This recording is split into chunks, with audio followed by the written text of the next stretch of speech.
Pa 1 do 2. 1 do 2. 3. 2. 3, 4. Kavu po 1. 2 kave, 2 do 3 čak.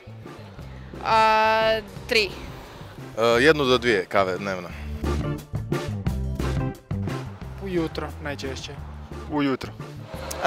Najčešće ujutro i popodne. Ujutro i više ne. Ujutro. Pijem je najčešće ujutro. Ujutro do 12 popijem te 2-3. Ujutro kad se probudim, popodne da izdržim i na večer jer moram raditi. Ujutro i kad mi se prispava, a moram da radim neke stvari za koje je budnost bitna. Crno, bez šećera. S hladnim mlijekom. Kava s toplim mlijekom, to je ili turska kava. Tursku. Obično. Espres. Espresso, kratki espres. Najradije sa srcem, kad mi stave srce ili kad mi nešto ljepše još nacrte, onda tam je najdraže. S mlijekom. Crnu sa mlijekom, malo mlijeka. Mala puna.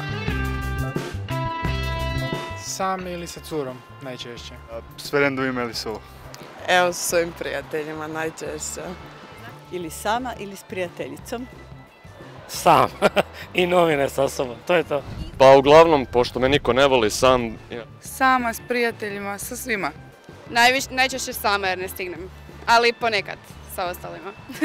Sa frendovima. Vrsta kave.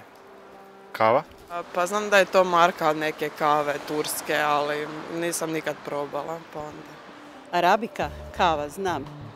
Ali ne znam otkud je, ali mislim isto sam ju probala i isto je izvrsna. Znam. To je 100% čista kava, tako. Arabika. Arabika, je li to moguće neka vrsta ili kave ili neka vrsta gimnastike, nisam siguran. Arabika, to je neka vrsta kave, obične, bez mlijeka. Da, to je vrsta crne kave.